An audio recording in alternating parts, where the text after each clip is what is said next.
So now let's consider a different type of compatibilism. So Frankfurtian compatibilism follows on in a kind of from character accounts and it focuses very much on features of an agent's psychology. It looks to like features of a person's mental life or psychology and tries to ground free will and moral responsibility in those features. Now, not all compatibilists like this. They rather think that compatibilists should focus on a person's agency. So if we're going to make sense of free will and moral responsibility in a world with causal determinism, we have to focus on what a person can do, what abilities they have, what actions they can perform.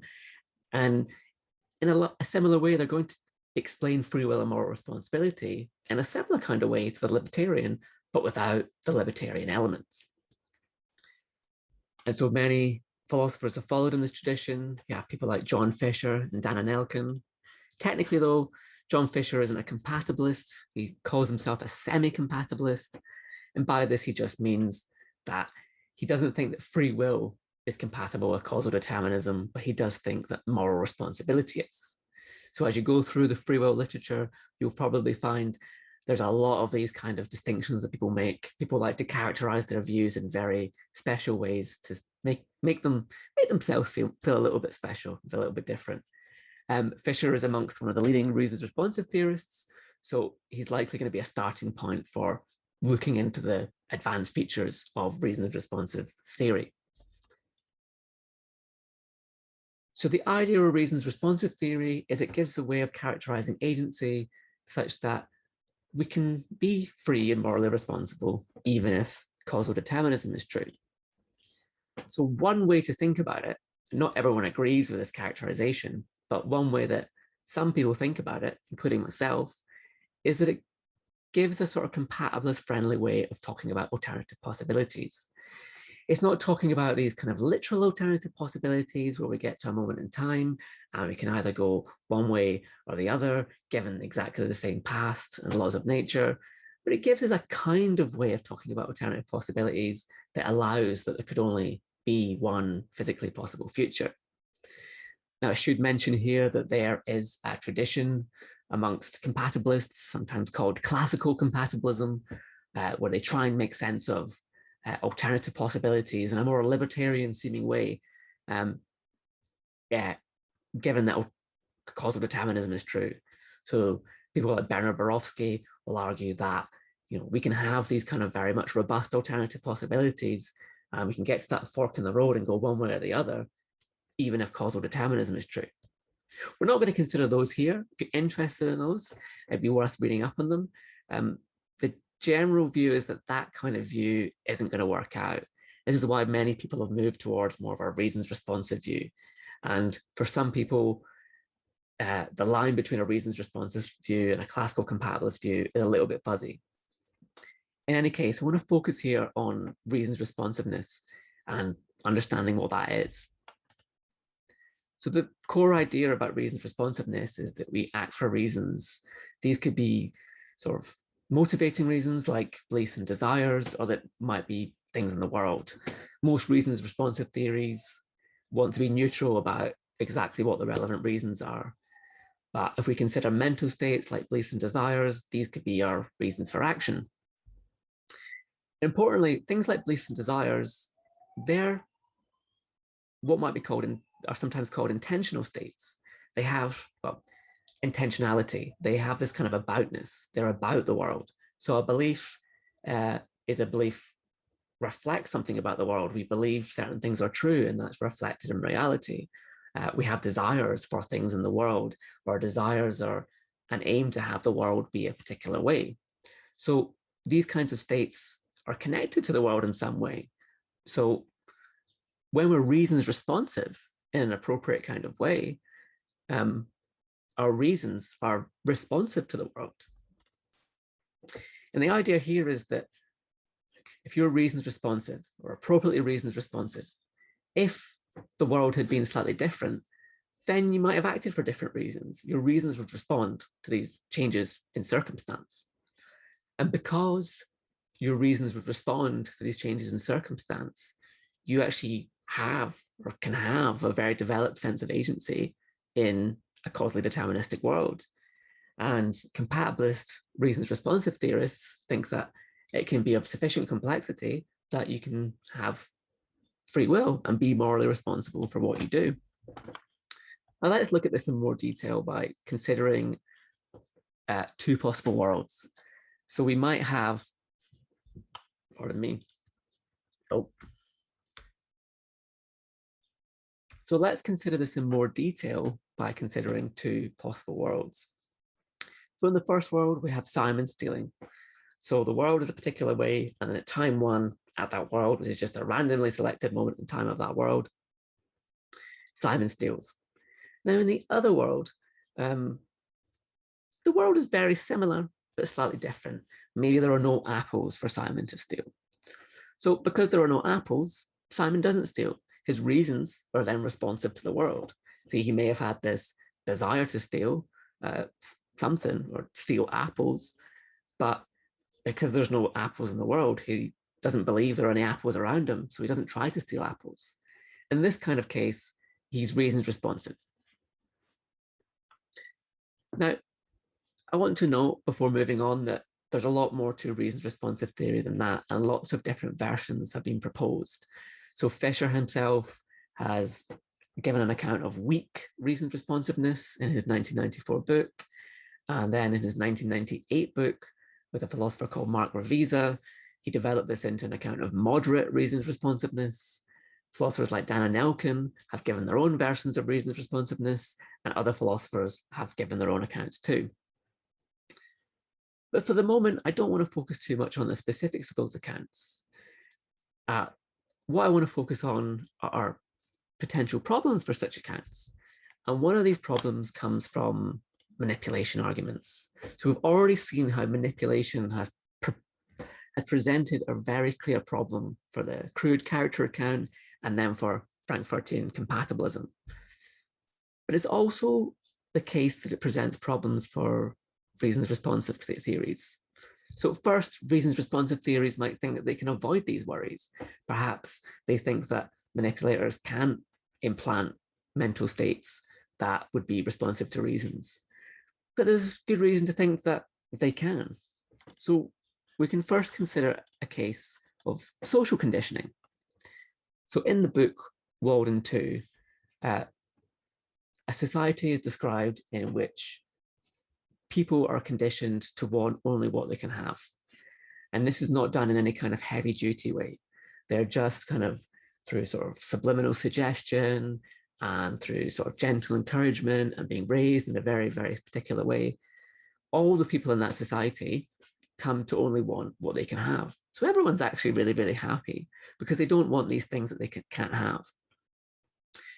Now, in this world, like in this story, the citizens of Walden 2 seem like they're reasons responsive. If their situations had been slightly different, they would respond to it. They're not just robots who, you know, they want apples or they want something to drink, and they'll keep doing that, keep trying to get something to drink or keep trying to get something to eat, regardless of what the world is like. No, they're responsive. They're reasons responsive. But yet it might seem that they're lacking something because the kinds of psychologies they've got that have made them reasons responsive are still ones that result from this lifelong manipulation in this society. Now, in another kind of case, we might consider sort of the brainwashing, a similar kind of thing to the brainwashing cases we considered earlier on. And so we might consider the film The Manchurian Candidate. So in this film, somebody is brainwashed to assassinate somebody else. And so we can imagine it happening in a very similar way to the brainwashing or manipulation cases considered earlier on. You know, we have our neuroscientists, they implant the mental states into the person and the person goes off and acts. Now, it does seem possible, at least it's conceivable, that neuroscientists could implant quite a number of mental states into a person. They could plant a sufficient amount such that that person could be responsive to reasons. They don't just have like a desire and a second order desire and then they act from that, but they're implanted with a wider range. so that if their situation is different, they can respond appropriately to reasons, that their reasons can be responsive to the world. The problem is that in this case, as with Walden 2, it seems sort of intuitive that the manipulated people, even if they're responsive to reasons, are not acting freely and are not responsible for what they do. And so we can think of this argument against compatibilism as follows. The compatibilist conditions on acting freely can be met in these cases. This is premise one. It's intuitive that the people in these cases, namely ones that are subject to social conditioning and brainwashing, are unfree. Premise one seems true because they've met the compatibilist conditions on acting freely. Premise two may be more controversial because not everyone agrees in all the manipulation cases. So maybe you don't agree that people act unfreely in Walden 2, but then maybe you think that in the Manchurian candidate case and the brainwashing case, maybe they do act unfreely. To support this premise of the argument, there just has to be some manipulation case in which you think it's intuitive that the person is unfree for actions that result from being manipulated. And so from these two premises, it follows that the compatibilist conditions are insufficient for acting freely. So whatever the compatibilist is saying are ingredients in acting freely, they don't amount to sufficient ingredients. There's more required here. And here, a libertarian or an incompatibilist might say, well, the missing ingredient is indeterminism, and that's what the compatibilist can't capture. Now, traditionally, as manipulation arguments have been presented, a further claim is made. It's claimed that there are no morally relevant differences between manipulated agents and causally determined agents. The idea here is that it's not so much the manipulation that's the problem in these cases, it's rather the fact that they've been causally determined. And the manipulation is just a way of getting us to see that they've been causally determined, to make it very, very vivid that causal determinism is a way of undermining free will and moral responsibility. And so from 3 and 4, it can be inferred that causal determinism is incompatible with free will. Now, as it stands, I think the manipulation argument is one of the strongest challenges to compatibilism. There are other arguments against compatibilism, ones which we haven't considered today, but the manipulation argument is one that I think all compatibilists see the threat from. And even if you're inclined to think that free will and moral responsibility are compatible with causal determinism, you must give some response to the manipulation argument. You can't get around it by supposing that, it's just something that only an incompatibilist will see the problem with. I think it's something that the force of is seen across the board. So one way that compatibilists have responded is by saying that, look, maybe the conditions we've considered so far aren't the only compatibilist ones. Maybe there are other conditions on acting freely and of your own free will that we haven't considered so far. So the most common option here is to appeal to so-called historical conditions, right? And the idea here is that free and responsible actions have the right kind of history. If you have the kind of history in which you've been socially conditioned or you've been manipulated or brainwashed, that's not the right kind of history. That's a bad kind of history. That's a responsibility and freedom undermining history. But if you have the right kind of history without those features, then you can act freely of your own free will and be responsible for what you do, even if causal determinism is true. So a way of characterizing the historical compatibilist is by saying that they deny premise 1 and premise 4 of the argument. They deny that all the compatibilist conditions have been met in these manipulation cases. And as a result, they deny that there's no relevant difference between manipulated agents and causally determined agents. They would say that the relevant difference is that manipulated agents don't have the right kind of history, whereas causally determined agents can have the right kind of history. And moreover, there are historical conditions on acting freely and being responsible which are not met in those manipulation cases.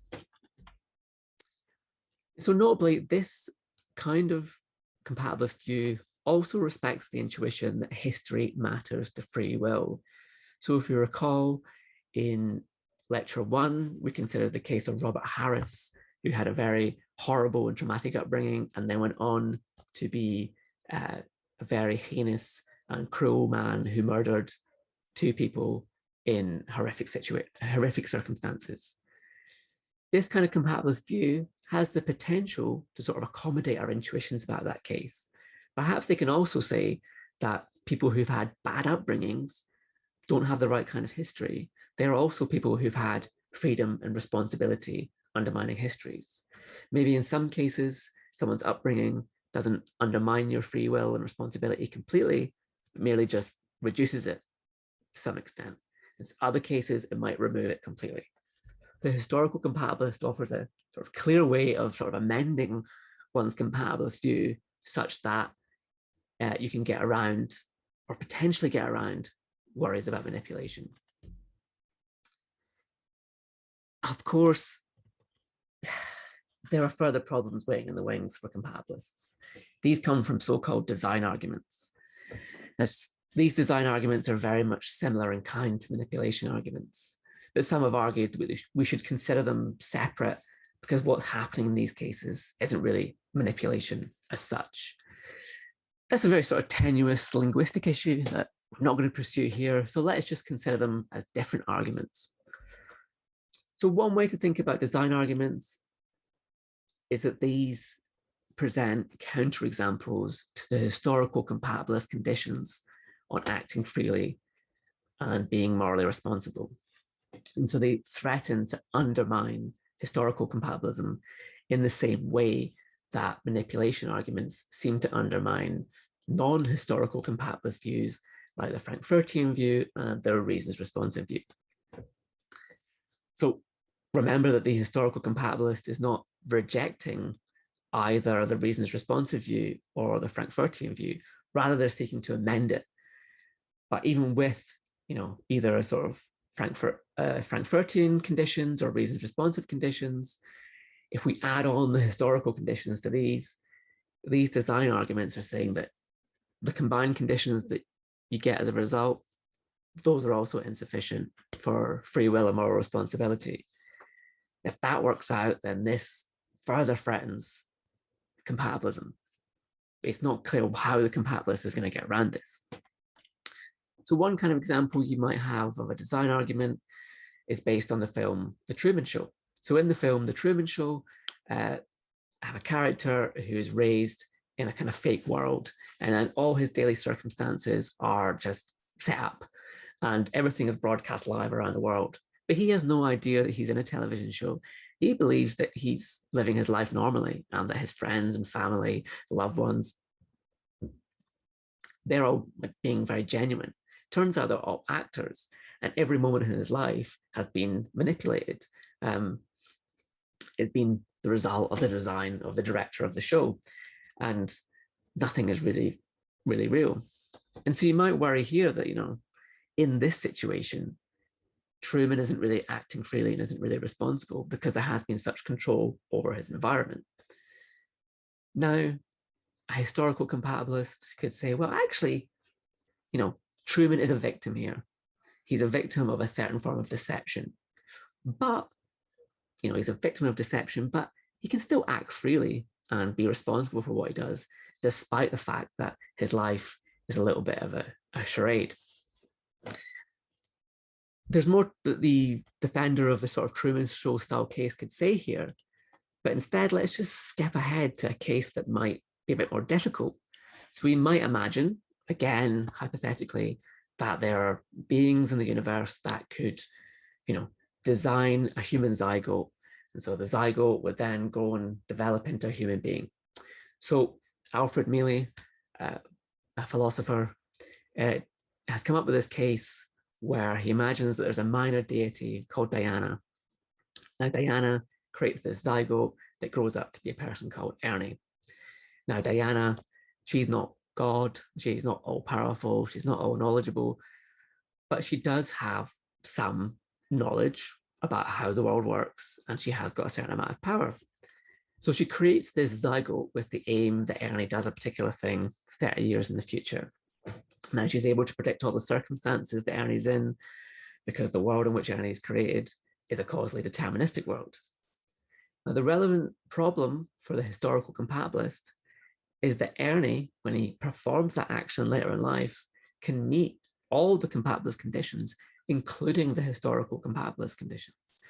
He can have the second order volition that aligns with his first order desire that leads to that action.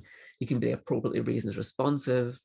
And it seems like he has the right kind of history, because there's nothing in his life that has happened that would seem to have undermined his responsibility. He's not a victim of manipulation in his day-to-day life. The kind of sort of, if he's victim to any manipulation, it was his zygote before he was born that was manipulated. And so we can't really point out to anything in his environment or anything during his life. We have to point out things before he came into existence. The problem for the compatibilist is if you start to point to things before a person came into existence, it's not clear what reason you would have to not point to things even further in the past that might have causally determined what you did.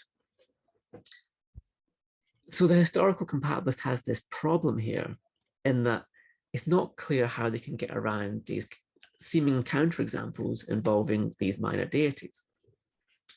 Now, again, we might worry that these are just science fiction cases. Maybe the compatibilists shouldn't worry about them. Maybe we should move past that.